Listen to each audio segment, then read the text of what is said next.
สบายดีพี่น้อง FC ทุกคนเนาะทุกท่านวันนี้15ไปเอวนกอีกเด้อเพราะว่าอากาศก็คือสีดีๆเด้เนาะมื้อนี้เนาะบ่ร้อนปานใดออกสีพอดีพี่น้องพอดีไปคันถ้าอากาศร้อนก็เบรกซุ่มเบรกหยังไปก็มันก็อาจจะร้อนโพดเนาะจังใดก็ติดตามไปนำกันว่าสิมานหรือบ่มานเนาะ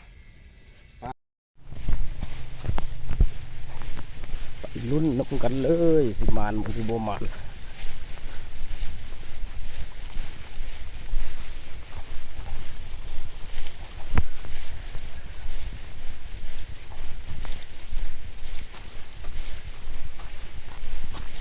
อากาศกสีครึม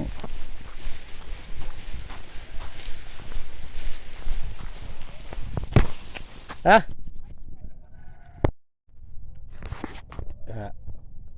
มาฮอดหมายเก้าเนาะพี่น้องเนาะหมายเก้ากะเมื่อวานนี้เขาก็มาอยู่จุดนี้เนาะเมื่อวานนี้ก็ได้ตัวหนึ่งเนาะเพราะว่าเขาเอวน้อยเดียวแล้วก็ได้ตัวหนึ่งแล้วเขาก็เมื่อเลยเขาบ่ได้เอวโตแล้วสิมาอีกว่ามันสิได้บ่มื้อนี้เพราะว่าได้ตัวหนึ่งแล้วอยู่มงนี้อยู่ในหมายเก้าหรือว่ามงเก้าพี่น้องบ่อนเก้าเนาะอยู่จุดนี้เมื่อวานนี่มาเอวบ่ประมาณว่าง4-5 นาทีเลยก็ได้เนาะแล้วมื้อนี้แหละมาอีกบ่อนเก่านะบางเทื่อมันมีหมู่มันหรือว่ามันนกกดปันสิอยู่ประมาณอยู่2 ตัวขึ้นไปเนาะมันเป็นเหล่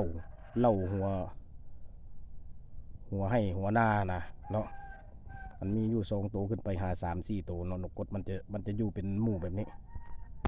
แล้วก็จังใดก็ติดตามไปนำกันเนาะว่ามื้อนี้นี่สิได้บ่หรือบ่ได้ก็ติดตามไปนำกันพี่น้องเครียดคือเก่า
พี่น้องเสียดายเด้ลูดไปซ้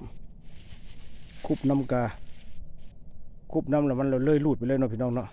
จังใดก็ยากกันถ้าสนใจคลิปนี้ก็จะลืมติดตามนี่เด้อพี่น้องเด้อกันถ้าสนใจคลิปนี้ก็อย่าลืมกดไลค์ซอยแน่กดติดตามซอยแน่เอาไว้อีกคลิปหน้าจังเจอกันใหม่อีกเนาะพี่น้องเนาะ